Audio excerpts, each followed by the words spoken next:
Hi, this is Steve Hargadon, and welcome to the Future of Education. It's Monday, March 12th, 2012, and our special guest today is Mimi Ito. Mimi, welcome.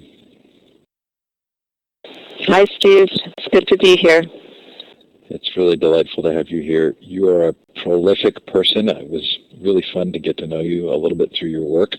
The Future of Education is a part of my Web 2.0 Labs project, web20labs.com, trying to create places of conversation around education. We appreciate the support from Blackboard Collaborate, who provide this terrific room. Coming up at the Q and SD shows this week, if you're going to Q, you're going to have some fun. Fifth anniversary of what we've been calling EduBloggerCon, now called Social EdCon, the all-day unconference, for the first time at Q, not the day before, but actually the first day of the conference. Lots more fun there, a Bloggers Cafe, live stream sessions. Go to qunplugged.com, and then if you're going to ISTE, of course, the flagship event, also being changed from EduBloggerCon to Social EdCon, but the all-day Saturday unconference on education. ISTE Unplugged now has all of the details. Classroom 2.0 as well is celebrating its 5th anniversary, and as part of that we have two really fun projects. The Ed Incubator program, PBS NewsHour, is our first project, building a teacher council for their programs, as well as Classroom 2.0, the book. And kind of a fun announcement today, we're extending the deadline on the book proposals. They were to be due this Thursday. We've had a terrific group of chapters come in, really great. But we have a new event that we're announcing. It's the Social Learning Summit. This is going to be an all-day Saturday virtual event, free, sponsored by Discovery Education. And we're announcing this tonight. There'll be a blog post on it later. But because of the process of getting ready for the Social Learning Summit, many of you are going to feel overwhelmed. So we are extending the deadline for the book to April 21st. And again, this is a highly inclusive worldwide conference. Saturday, April 21st, the Social Learning Summit. More details coming out tonight on my blog and through Classroom 2.0. Also, two conferences that we're waiting for dates on. I'll turn my volume up here. Thank you, Kathy. Let's see if... Give me 1 second. I'll get through my announcements, then I'll do so. There's a setting I have to switch. Gaming and Education 2012 and the Alternate Education Conference are both waiting for scheduled dates.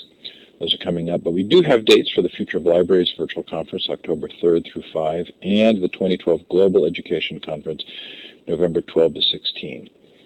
Coming up on the Future of Education, next week, Kathy Davidson on her new book, Now You See It. David Warlick comes on the 22nd. Alec Koros on social learning on the 27th. Lots more fun there, including Howard Rheingold on his new book about to come out called NetSmart. Hopefully there's something there that's of interest to you, and we'll look forward to having you join us. If you've missed any of our shows, they're all recorded in full Collaborate versions and in MP3 format, and they are available at futureofeducation.com. Last week we had a really interesting panel on Seth Godin's new ebook, Stop Stealing Dreams. Before that, David Weinberger talked about his book, Too Big to Know. Dennis Litke on Big Picture Schools. Anyway, lots there, hopefully something that's worthwhile for you. So this is when we give you a chance to indicate where you're participating from. To the left of the map now you should see some icons. You're looking for the star icon. That's the second icon down. You double-click on that and then click on the map. It's also fun to have you shout out the time and the temperature where you're located. Well, fun to see you here. I'm sorry I wasn't paying attention, but it looks like India, Australia, lots of North America. Sure glad to have you here. And if you're listening to the recording, we thank you for taking the time. So, Mimi, really delightful to kind of get to know you through reading. If it's okay with you, I would like to kind of go through your work through the history of the books. And I feel like you're in a very unique position at this period of time in history to tell the story. Do you kind of feel that way? Yeah, it definitely has been an interesting journey. Certainly one that I couldn't have predicted when I started my graduate work. So am I right in the order here? Is engineering play before hanging out, messing around, and geeking out, and then before fandom unbound? Yep, you have them in the right order. Okay, so engineering play just captivated me. I was just really fascinated. Do you want to talk a little bit about the three areas or agendas that children's software fell into and how they are reflective maybe of some larger views of technology and education? Yeah, I'd be happy to. I'm so impressed that you went all the way back to that book, which was actually a book that came out of my dissertation work that I did, as part of the larger Fifth Dimension project with, guidance from folks like Ray McDermott and Mike Cole. But yeah, my focus for that was really looking at, that moment when we saw that big wave of edutainment CD-ROMs entering the market, and I was doing my research, really finishing up my research right when it was crashing as a market, but was really, had been fairly embedded within, the practice of certain kinds of families by that point, and the whole idea that kids would engage with software in early childhood was established in that era. So what I tried to do in the dissertation was to take the observations I was making of kids playing in the Fifth Dimension clubs and linking them up to the advertising and the sort of learning philosophies that the producers of the software were developing, and kind of contrasting these three strands, which I think are fairly resilient even as the technology has changed, between, models of learning that are probably based on, more behaviorist versus constructivist models, and kind of understanding how that gets embedded in the design of software as well as gets taken up in context of play in different ways. So you describe them as learning, fun, and creativity, or academic entertainment and construction, or enrichment, indulgence, and empowerment. I was kind of intrigued by what felt to me like a parallel with the constructivist or Papert type of software, and the difficulty of that viewpoint becoming commercially successful. And am I right in feeling as though that's kind of a theme, that the more sort of sophisticated, thoughtful approach often is competing with the commercial and remaining sort of secondary?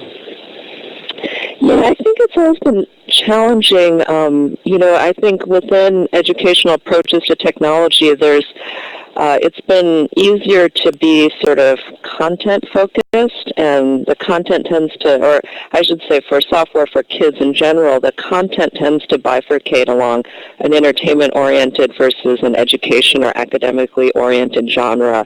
And you can see that in the packaging of the software and whether it's marketed to kids or parents. But then that third genre, which is about authoring tools and construction and constructivism and those kinds of approaches, have had a much more challenging time finding market niches because they don't fit the clear genre conventions that we have established in our culture. At the same time, I do think that since I was doing the research for engineering play, that genre of making, building, tools for building where the content outcomes and the knowledge outcomes are more uncertain, that has really become much more prominent in our culture with the rise of digital authoring tools and online sharing platforms. And so I do think we're at a moment where we're seeing a broader recognition of the value of just hands-on learning and making for making's sake, which maybe wasn't quite so prominent in the early years of edutainment software. I felt like you were also sort of fairly forthright in the book, that there was this sort of division between home and school that very well served sort of the institutional providers, and that part of the story that we're seeing now is that this constructivist piece kind of exists beyond anybody's control, and that it is reshaping our sense of where learning takes place. I think that's right. The constructivist piece really challenges the neat boundaries we place between kids' play and learning, education and entertainment. And so it's one of these things that, it's the genre that I've been most interested in because it does play that slightly disruptive role.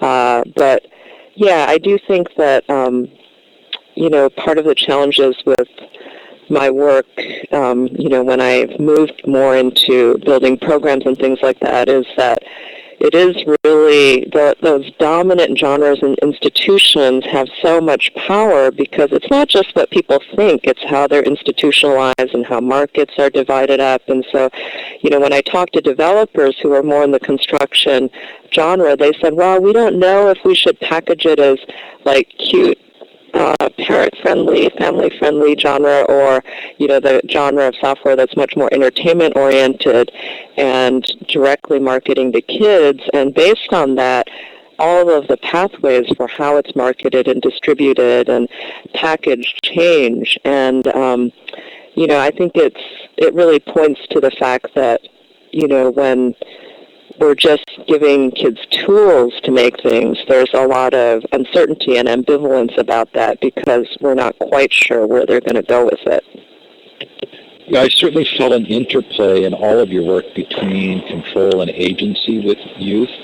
In engineering play, you talk about the software creators having a lack of understanding of the systemic process of institutional and cultural reform. I nearly fell out of my chair. I thought this was really a fascinating point, and that oftentimes innovative or experimental programs became victims of their own success, that they moved from that innovative sphere toward sort of existing social structures and norms. Without sort of diving too deeply here, is that a part of the story we saw at DML as well, at the conference? That this sort of avant-garde group of sort of Web 2.0 fans saw their kind of little playground getting encroached by big organizations? Well, I think that's definitely the challenge, and it's part of, what I think we've seen history repeat itself continuously, where you see a small innovative group doing really awesome things that are potentially world-changing, but because a lot of the times when new kinds of innovations are funded and supported, they support the creation of a new technology or a new educational program, but they don't necessarily have a strategy for what happens when that goes out into the broader world. And so even with the early edutainment software developers, they had very progressive educational philosophies that kind of got crushed when the market descended on them in particular ways. And I think that's why we hear continuously these narratives of just technology doesn't change anything. Look what's happened after every generation of new technology. And so I think we have to keep those historical lessons in mind. At the same time, I do think we've learned from some of those past mistakes. So I definitely see what's happening right now in the conversation around educational technology and these new kind of platforms that are getting a lot of play, or online learning, big universities and big funders getting into the action, that we are at risk of it just that whole sort of weight of the incumbents kind of descending on our scrappy innovations. But at the same time, I have to be hopeful about the fact that, we are at a moment where we have new kinds of networks for connecting and collaborating and having more bottom-up, end-to-end connections between innovations. And I think that there's a fairly broad-based movement towards certain progressive or, what in my earlier book I was calling these more learner-centered and constructivist approaches, having a little bit more ammunition behind them than they did during the CD-ROM era. I think that's where this is going to get fun, because when we finally get to Fandom Unbound, which is your book about Otaku culture. Am I saying that right, Otaku? Yeah.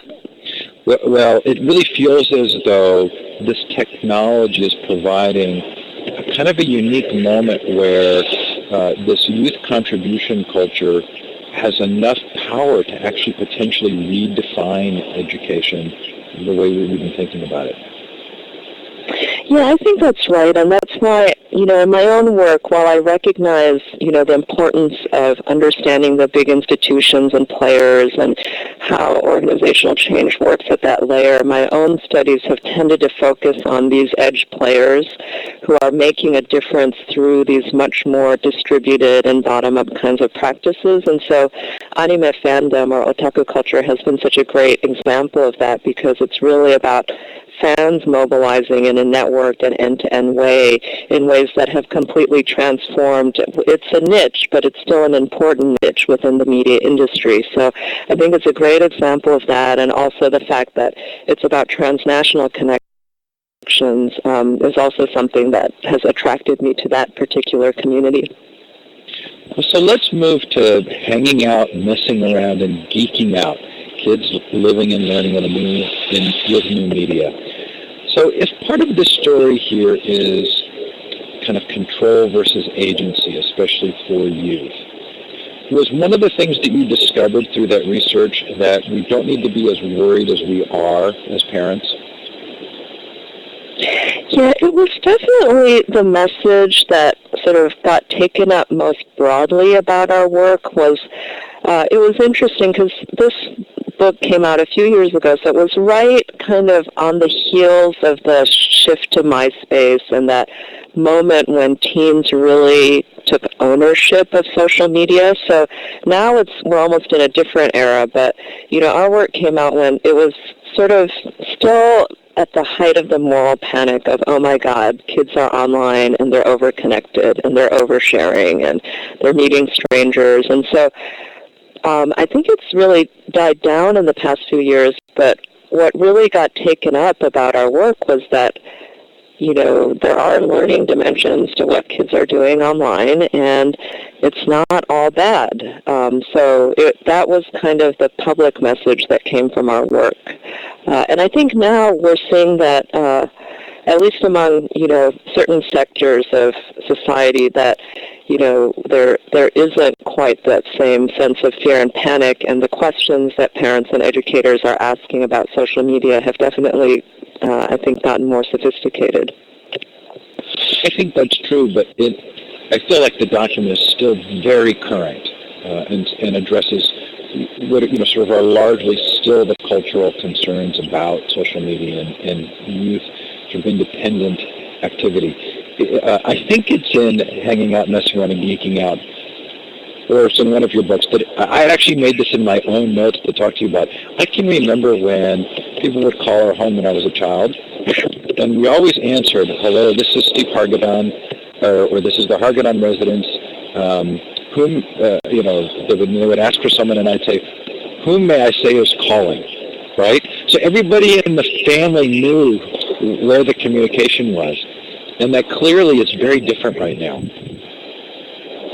Yeah, I think that's right. I mean, I do think that that moment when, mobile phones and social media became, just a standard part of our communication landscape, was really that moment when, the task of managing social relationships in the household and being able to monitor your kids' social relationships really shifted for parents.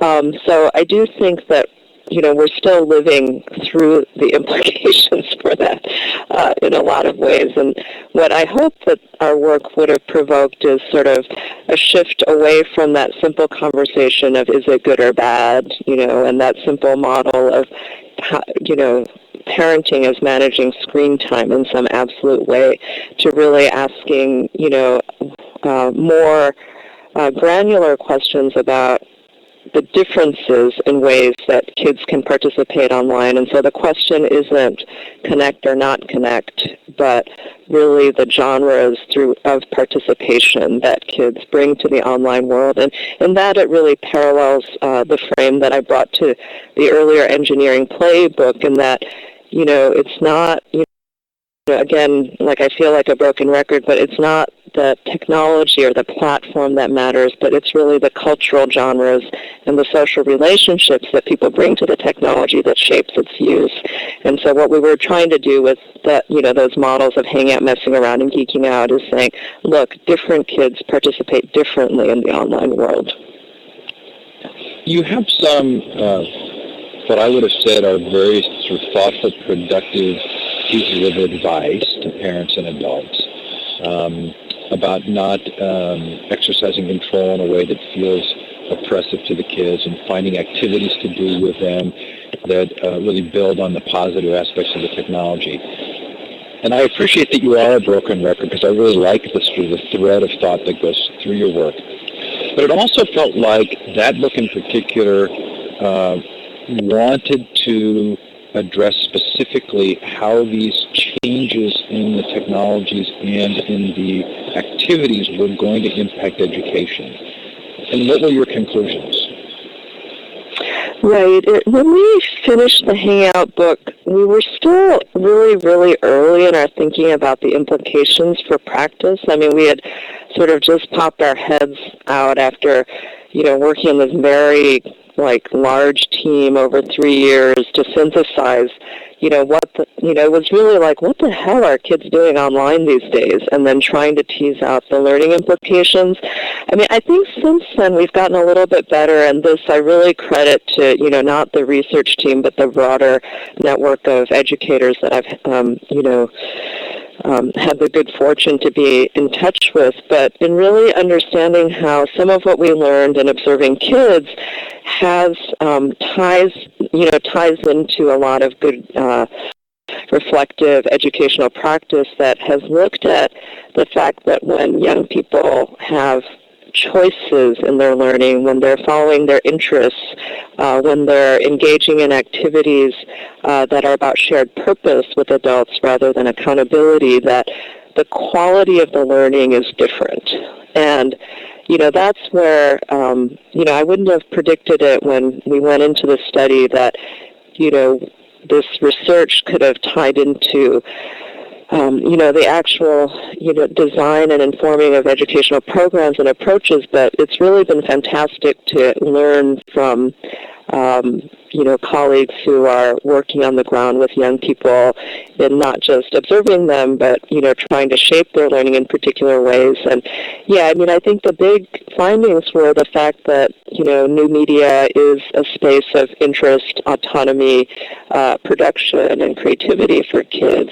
And then the questions we had were really why more young people weren't taking advantage of those, all of those rich learning opportunities that are out there, and the fact that, we did see that with productive adult participation and guidance and co-production that kids could have a lot of supports in finding those more productive learning opportunities. And the question that I really left the study with was how could we support more environments that guided kids towards those experiences. So it feels like there's kind of a dilemma, which I think we're going to get to with the fandom book, which is that a lot of what is seen here is not new, right? I mean, there have been Dewey-based schools, or like Dennis Lipke came on a couple of weeks ago with Big Picture Schools, or Reggio Emilia. I mean, there have been people who have seen this value in student agency and sort of directing their own learning. And yet at the same time, as we approach this from an institutional level, the dilemma is that we have a little bit of a desire to kind of control it. It starts out independent in this youth media world, and yet we look at it and think, okay, so how can we sort of manage this? So tell us about otaku culture. Right. Yeah, so otaku culture is such a great example of, pure production and non-commercial production and network culture and all those things that are sort of the buzzwords of today's online world. But what is interesting about it is, like you say, Steve, it's not anything new. I mean, otaku culture had its origins in the 70s, and, well, even some of my colleagues trace it back to the immediate post-World War II era in Japan, where, little boys got together and geeked out on their trains. We have one chapter by one of my co-editors who is a trained otaku from those early years. But it really is, just a form of geek culture, and really my specialty is in anthropology of different kinds of geek culture. So it's been really fun for me to see, the tremendous diversity in Japanese forms of geek culture, and then really tracing how there's these deep historical origins, but with the advent of digital technology, otaku culture kind of found its medium.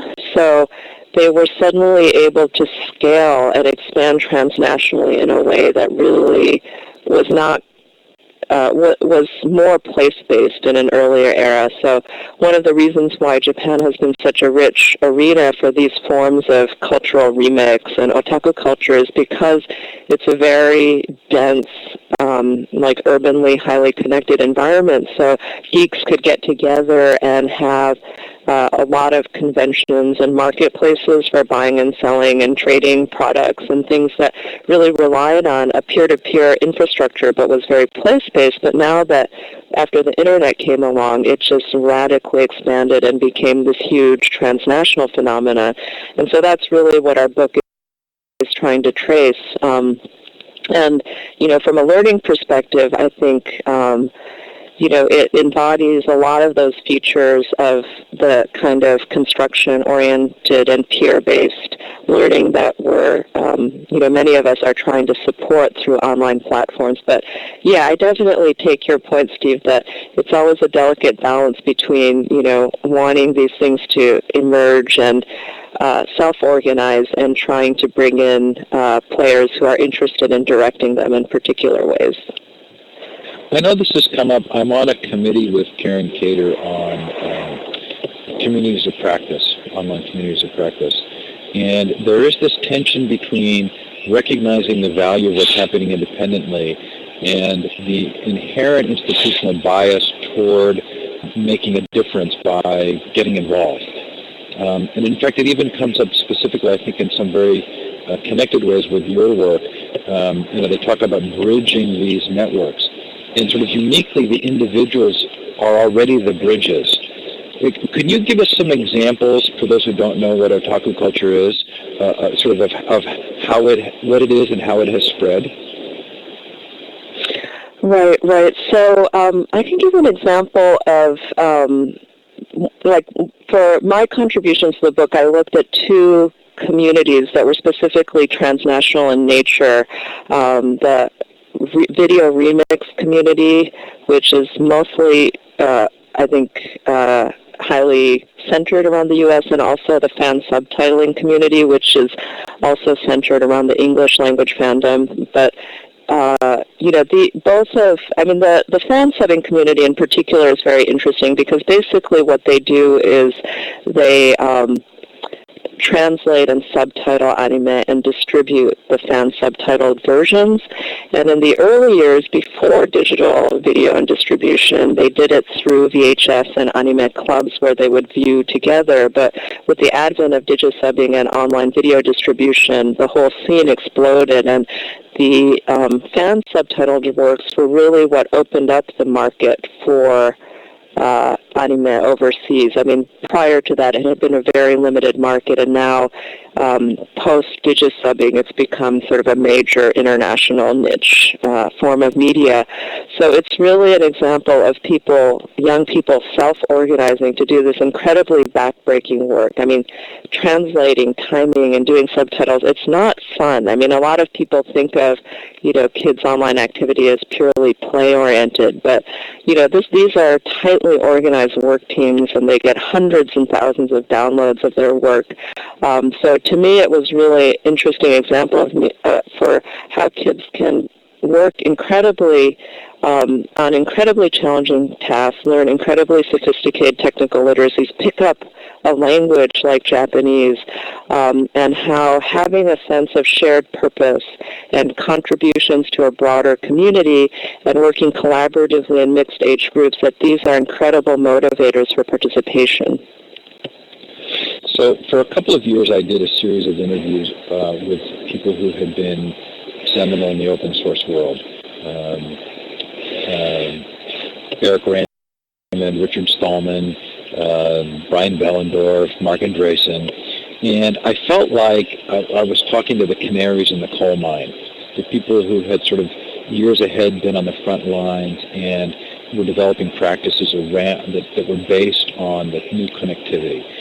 I felt the same way reading your book, and I actually, reading the Fandom Unbound book, and I actually wondered, are we adults actually going to have any role at all here? I mean, are we likely to be surprised by kind of a group like this kind of redefining learning independently in ways that we can't even imagine? Yeah, no, it's an interesting question. I mean, in a way, it's already happened that, you're seeing glimmers of this on the edges of our ecosystems where you're finding highly successful young people who have gotten the way where they have completely independent of the formal educational system. And so we're starting to see that happening. And, for example, I interviewed, because I focus on geek kids, I know a lot of kids who are these kind of poster children for alternative ways of learning. I think my big concern with it, though, and what's really been motivating the core of the collaboration I've been doing with the broader Digital Media and Learning Initiative, is the fact that the kids who are really taking to these online worlds and doing these incredibly activated kinds of things are, they're a tiny minority, and again, it's just stressing the fact that different kids are engaging differently with the opportunities that the online world has to offer, and they tend to track along traditional lines of privilege, and so that's the big concern. It's sort of like, Bill Gibson's famous quote of, the future is already here, but it's unevenly distributed. And I think that's where public institutions and interventions really have an incredibly important role to play, because we are seeing sort of this equity gap in access to these kinds of learning that I love to celebrate, but also recognize that they're not widely distributed yet. I've heard many times in your work a deep concern about equality, both from a social, economic, cultural perspective, but also from a gender perspective. Yeah, I mean, that is one of the issues with studying geek culture, is that, of course, along traditional class lines, you're seeing a division, but, gender is one of the most resilient ones as well. And I do think that if we are entering an era, which I believe we are, where these forms of highly adaptive, self-directed, demand-driven forms of learning are becoming more important just because our technology and social and cultural ecosystem are changing so quickly, then those of us who aren't necessarily, predisposed or have the supports for that kind of learning or that more geeky kind of activated kinds of learning, will continue to be at a disadvantage. And that's where I think we both have an opportunity to radically expand and diversify our imagination of the pathways that kids can go on to acquire access to these kinds of networks and knowledge and forms of expertise. But we're really at a moment where there's a profound risk of a growing divide and disconnect, I think. Can I ask you what your growing up was like? Are there ways in which your own childhood and schooling have informed your work? Well, it's kind of interesting. Like my personal history on this is that, I have an older brother, and in our family, I was always what I call now a corporate learner. I did everything by the book. I did really well in school. I loved school. I loved, extrinsic rewards and all of that kind of stuff. And my brother was this, incredibly sort of geeky learner. I mean, he did fine in school, but, I think by high school, he was missing a lot of school, and he had started his first internet business by the time, in his teenage years, and he never finished college, although he tried a couple times. And so we were sort of like yin-yang from a learning perspective, and, I think part of what my work now is really trying to grapple with is my experience of growing up with an incredibly interest-driven learner, and us both having an appreciation of our different learning styles, but also understanding sort of the gaps and weaknesses of each side. I'm actually sorry I didn't try to get your brother on the show as well, but that might have been too complicating.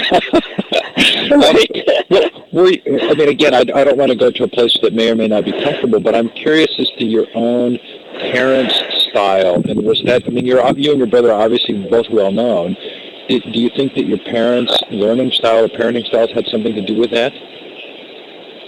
Yeah, I definitely think, it was partially sort of growing up bicultural and kind of having to make our own identity, and, that we didn't have a lot of, maybe my parents didn't know what they were doing, which was a good thing to in a certain sense, because they were immigrants, and, they just kind of, I think children of immigrants often have some sort of autonomy and agency that is unique to that position. So that may be part of it. But I do think that the fundamental thing, and this is something that's been borne out in, the research that we've been doing on connected learners, is that, that kind of social support and trust in the family and supporting kids' interests and their, taking the lead from a child's interests and dispositions was really fundamental to how we were brought up, and which is why, even though my learning style was completely different from my brother's, we both really thrived in the end. I've talked a lot lately about the need for a narrative, a sort of a larger cultural narrative to help us facilitate these shifts. And I think maybe like you, it comes from my own personal experience.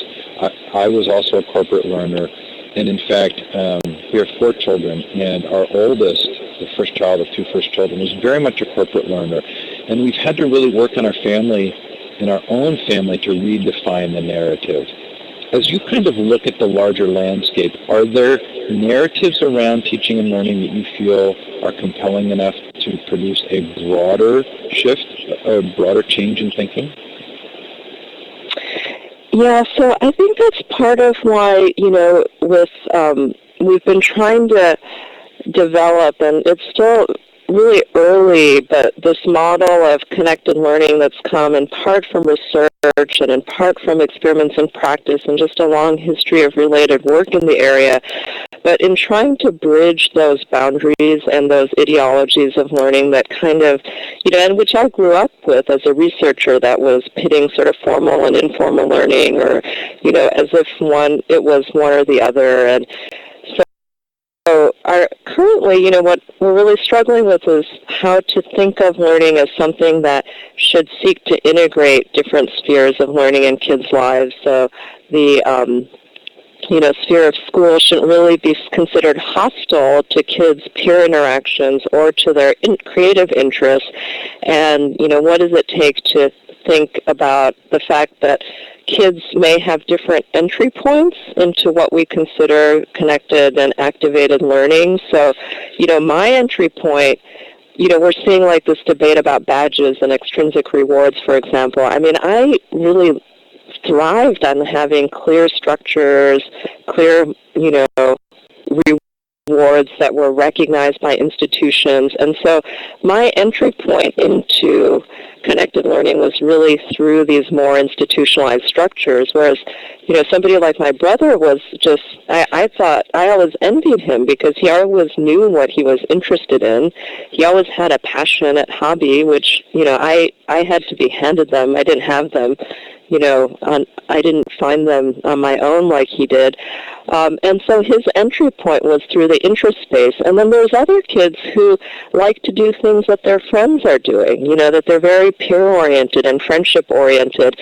And so I think if we can get to a point where it's like the learning we see, we can recognize when kids are really engaged and they're socially supported and they're doing well in sort of an adult-oriented trajectory. And these are all things that I think everybody recognizes as valuable learning, and that we can say, oh, but kids may have different entry points, and there's a diverse range of institutions and pop cultural forms and genres and that can motivate kids to come to this space. And, I think I'm having the same thing with my two kids who are very, very different learners. But, it is interesting that, confronting that within our own families and kids is a way, I think, of understanding that, it's not one or the other. I had a really interesting thought. I was going to kind of avoid the bad conversation because I know you blogged about really wanting to sort of look at the positive potentials. But I think sort of intriguingly, they do have inherently within them a sense of external or sort of external acceptance. I have a son. We have a son who is an Eagle Scout, who got his Eagle Scout, days before his 18th birthday. And it was so interesting to us that we sent him down or asked him to go down to pick up his Eagle Scout award at the Scout office, and they wouldn't give it to him, even though he was now 18 and an adult. And I'm still intrigued by the degree to which a badging system, maybe not intentionally, but may lead toward that kind of more extrinsic thought process. We'll leave that for the Q&A, because I don't want it to sound like we're being critical. Okay, so I wanted to give you a chance to describe both the Connected Learning news site and also your research network. So I've put the news site up on the screen, and feel free to tell me where to go and kind of how to show people things. We can do the same thing with the research site, and then we'll go to Q&A. Okay.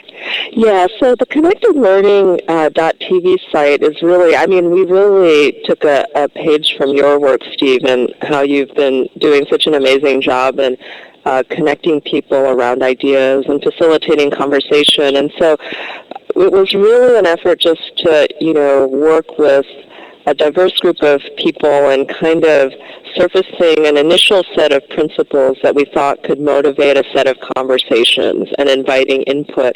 And we were working with Howard Reingold, who has been fantastic in just advising us on how we might build out conversation and community, and we oriented towards this model of having initially a set of live events that is just about facilitating conversation. And I know that if you go to the What is Connected Learning section, you'll see that we've developed a cute infographic and learning principles that was really vetted and developed in a very distributed way with a network of people.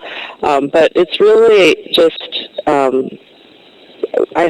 we hope it'll be seen as perpetual beta, and we're just trying to invite conversation, and eventually we hope to curate resources and highlight what we think is a very broad and historically deep set of communities that have been working for a long time in related areas, and we're just trying to provide some of the catalysts for surfacing all of this work that people are doing that we feel relates to this model of learning, and that's leveraging new technology in order to make it more accessible.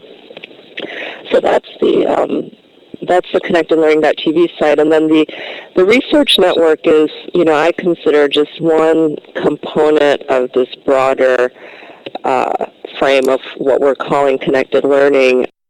So this is in the model of, what the MacArthur Foundation has historically funded networks of researchers to come together to do work in an interdisciplinary way around a new and emerging paradigm. So what's I think is interesting and exciting to me about our research network is we're bringing together people who, some of who have a lot of depth in the area that you would associate with education and technology or progressive philosophies of learning, but a lot of people who are really coming together to talk for the first time. So we have, like Sonia Livingstone, who's really known for her work in media studies outside of school, or Juliet Shore, who studies does critical studies of consumer culture and movements around sustainability. She's an economist, and Craig Watkins come from media studies, whereas Bill and I tend to be learning people, as with Chris Gutierrez, and so it's kind of a unique configuration of people to start, a new research effort that is mining a lot of these strands of work and practice that have been going on for a long time, and to start doing empirical work to see how much these practices are disseminating or unequally distributed in the culture, and looking in more detail at both the supports and barriers for these connected learning experiences to take hold for kids. Terrific. Okay, so this is the point of the show in which we allow the audience to ask questions. Audience, you can do this in one of two ways. You're no longer the audience when you ask a question. You can raise your hand, and that's the third icon over in the participant window. Look at the top of the participant window. You'll look for a hand, and you click on that. You can raise your hand, and we'll give you the microphone, and you can ask a question. Or you can put your question in the chat. If you've placed a question in the chat during the previous 45 minutes and I missed it, I apologize. It's hard for me to keep track of those. So please just post it again. And so if you have a question for Mimi, please feel free to do that. Mimi, what are you working on? Well, I'll ask a personal question. What are you reading right now that's really impacting you? That's a good question. It's funny, I'm reading parenting books right now. I just picked up, I'm going to get the title wrong, but the Raising Baby, the French, on French parenting, and I, of course, read the Tiger Mom book, and, I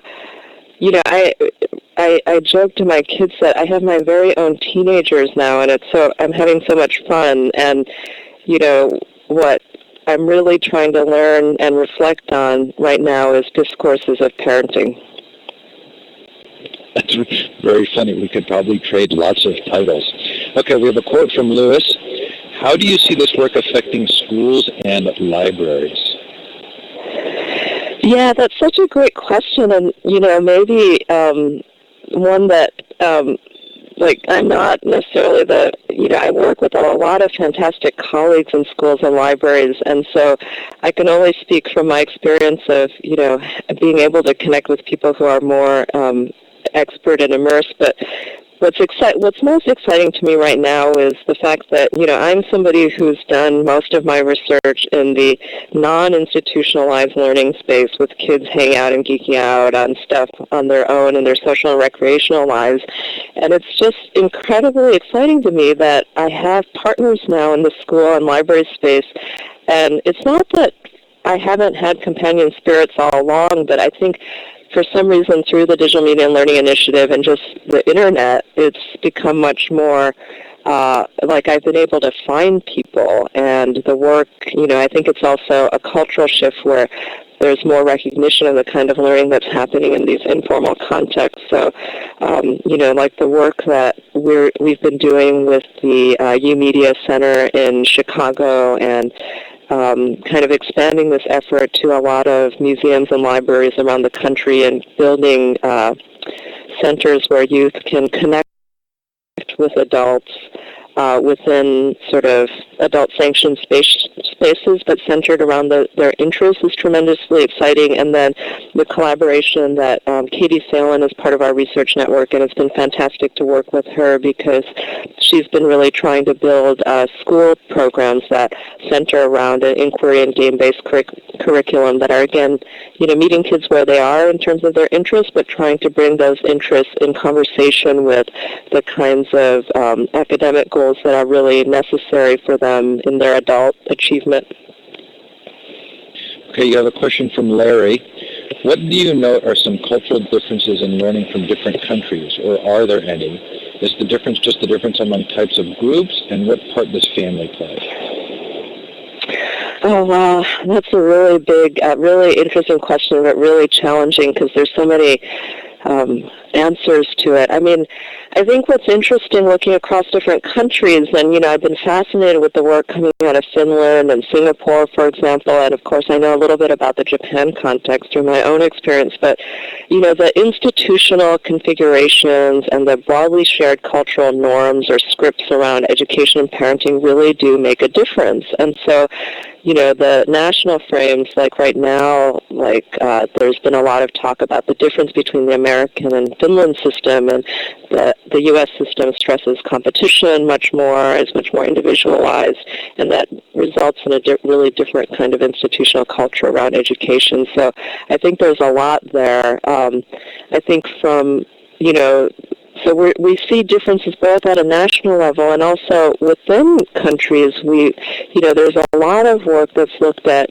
class differences, the differences between immigrant families and, families who've been in a country for longer.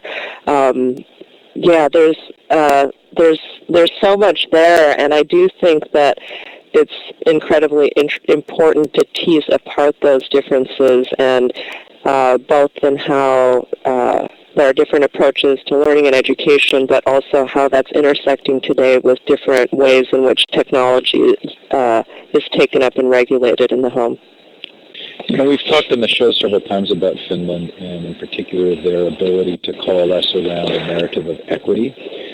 And because we have this sort of competing interest narrative that's so deep in American culture, we've been looking for a narrative that would both be one that we already sort of believe, but would showcase a tension between that narrative and the traditional narrative of schooling.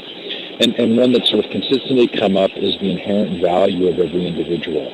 Your child has unique talents, and you should never be told your child is defective. Any of those resonate with you? Yeah, absolutely. And I think that's why, in our work, we've really been trying to focus on the diversity of kids' interests, the diversity of motivations that kids bring to learning, so that it isn't sort of an either-or. And I think the big challenge within the formal educational system is that we're often held to sort of standardized outcomes and focus on the outputs rather than the inputs to the system. And so when kids are held to outputs, and those outputs are standardized and evaluated, in relation to one another, so, individual differences computed against a standardized scale, it's really difficult not to see that as a really strong message in terms of the value of their learning. But then in the interest space, it's like, even when I was doing research on Pokemon, it's like, you could be a really good water Pokemon trainer, and there's a fire Pokemon trainer who's also an expert in your peer group, and you could have a lot of different trajectories for getting achievement and recognition. And when you look at really high-functioning interest groups, you often have a real diversity of roles, like you have the curator, the critic, the creator, the circulator, the evangelist, like all of these different roles in a community that isn't just about knowledge and skills-based expertise, but about really diverse forms of getting recognition and making contributions. And so that's why I've always looked to these kinds of, whether it's in, sports or creative pursuits or, intellectual interests, that there is an opportunity to radically diversify the ways that kids' interests and capacities get valued. And I think that, I know you had mentioned the badging system, but, I think there's a lot of, positive and negative ways that badging can be taken up. But one of the ways that I think is potentially a positive opportunity is just that it can diversify the recognition systems that kids have access to. I love that response. Okay, Donna Joy asks, have you done any research on any groups of inner city children? Right. So my own research, so again, this is why I have colleagues, because we specialize just like interest-driven kids do. So my own research has definitely centered more on the highly technology-leveraged kind of geeky communities. But in our current research network, I have really learned so much from Craig Watkins, who's doing work right now in a school in Austin, which I don't know that I would call it an inner city school, but it's definitely not, the population of kids that I tend to see in these sort of geeked out online communities. And Chris Gutierrez, who, has done a lot of work with immigrant kids and families. And so we're definitely diversifying the lenses and populations at which we're looking at our work. And then, the sites that a lot of the new programs we're rolling out really do cater to a pretty diverse range of young people in cities like Chicago and New York City. Okay, in the interest of time, I'm going to keep plugging forward here. Verily wants to know, is there any way for us to volunteer to be part of the Connected Learning Research Network? Oh, yeah, so this is something that we're just we put all this stuff out there, and we've been getting a ton of interest and response, and we're so happy, and we're so bad at figuring out the right ways for kids, for people to participate and, people, again, I think it links to the earlier question of serving kids in different locations and different programs and different sites of practice. And, we would love to just, the research network is really based on, a new set of empirical studies that are both quantitative and qualitative in nature. And I think we will be seeking partners. It really depends on, is this as a researcher or as a program. We will be seeking partners in kind of broadening the research and the reach and helping inform the future directions. So I think, the quick answer is yes, definitely on the research side, most definitely on the community site, the connectedlearning.tv site, is we really welcome, not just participation in the webinars, but also, suggestions for resources, other projects, other researchers that should be featured on the site, and ways of building out the site. We were hesitant to launch with a ton of infrastructure, like wikis and forums before we knew what the uptake would be, but we definitely want to be hearing from people and want more people to be connected to our work. Okay, I think we have time for one more question. As a courtesy to our guests, and in part because I know you have another commitment, we will end on time. But Gordon says, I'm finding incredible energy in learning that has a base in building. My students are now building the very knowledge I'm supposed to be teaching them into living, breathing virtual worlds. Am I dealing with a minority? Oh, I don't think so. I would like to believe that it's a very broad-based kind of activator of learning for kids. And I think, I'm one of the movements that gives me such hope is the whole growth of the maker movement and the fact that, it's not just the digital and online, but these place-based programs that are dealing with building through physical materials and kind of linking that to the digital. And, we're doing a case study. One of the communities that we're studying right now is Ravelry.com, which is a fiber arts community for knitting and crocheting. And it's just amazing to me how this sort of DIY make culture has been really taking off. And clearly it's predated all of the digital technologies, but I think there's a way in which the digital technologies both expand the range of things that kids can make and even more importantly, make them, give them the ability to circulate and share and connect around those sorts of activities. So I see that as a huge opportunity space. Mimi, the hour goes so fast. I'm hovering over the smiley face, which takes me down to an applause button when I'm clapping for you. Thank you so much for coming on. This has really been delightful. Yeah, thanks for having me. This was a lot of fun. Yes. So you've been listening to Mimi Ito. And coming up next week, Kathy Davidson talks about her book, Now You See It. David Warlick comes on after that, and lots more. Hope you'll join us again. We really appreciate Mimi coming on today and you for attending. Thank you so much. Bye now.